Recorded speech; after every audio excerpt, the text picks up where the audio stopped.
కాదు, ఈ ప్రదక్షిణానికి కొన్ని కోట్ల జన్మల పుణ్యానికి పోలిక లేదు.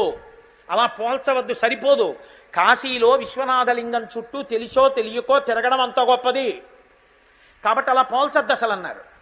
అసలు పోల్చడానికే పనికి రాకపోతే కోట్ల జన్మల పుణ్యం విశ్వనాథలింగం చుట్టూ తిరగడం ఇంకా ఎంత గొప్పదై ఉండాలి. కాశీ పట్టణంలో ఆ శివాలయం చుట్టూ విశ్వనాథ మందిరం చుట్టూ తిరగడం, ఆయన శివలింగం చుట్టూ ప్రదక్షిణం చేయడం, హాయిగా ఎక్కడ పడితే అక్కడ ప్రత్యేకించి మఠాల్లో కూడా సమాన స్థాయి దీపం పెట్టడం, ఇక్కడికొచ్చి కూర్చుని మంచి మాటలు మాట్లాడుకోవడం, భగవత్కథా శ్రవణం చేయడం ఎంత గొప్పవి.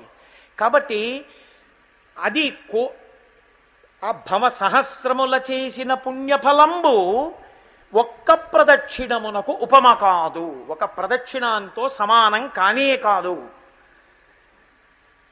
పుష్ప సమర్పణంబును పోలునే షోడశ మహాదానములు కాండముల కూడి.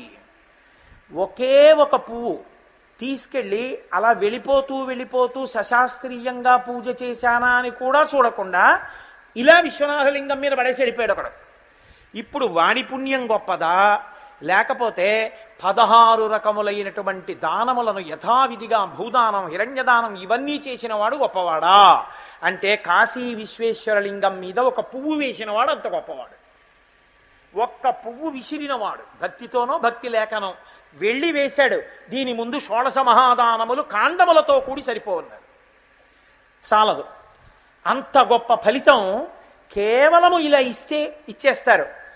తలకూడు అశ్వమేధ బలంబు పంచామృత స్నాన విశేషము ఆచరింప. విధి విధానంగా ఎలా చెయ్యాలో అలా చక్కగా రుద్రాధ్యాయం స్వరంతో చదువుతుంటే పంచామృతములను ఎవరైనా విశ్వనాథుడికి అభిషేకం చేస్తే అటువంటి వాడికి కొన్ని అశ్వమేధయాగములు చేసినటువంటి ఫలితాన్ని వాడి ఖాతాలో వేసేస్తారు. అంత గొప్ప శక్తి కలిగినటువంటిది కాశీపట్టణం, అంత గొప్ప శక్తి కలిగినది విశ్వనాథ దర్శనం. కాబట్టి వాజపేయ సహస్ర ప్రవర్తనముల కల ఫలమబ్బు నైవేద్య కల్పనమున.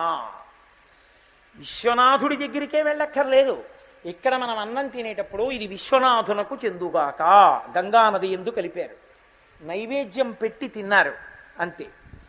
ఆ ఫలితం దేనికి వేస్తారంటే కొన్ని కోట్ల వాజపేయ యాగములు చేసినటువంటి వాడికి వచ్చేటటువంటి ఫలంతో సమానమైన ఫలితాన్ని ఇక్కడ ఈశ్వరుడికి సమర్పణం చేసి తిన్నవాడికి ఇస్తారు.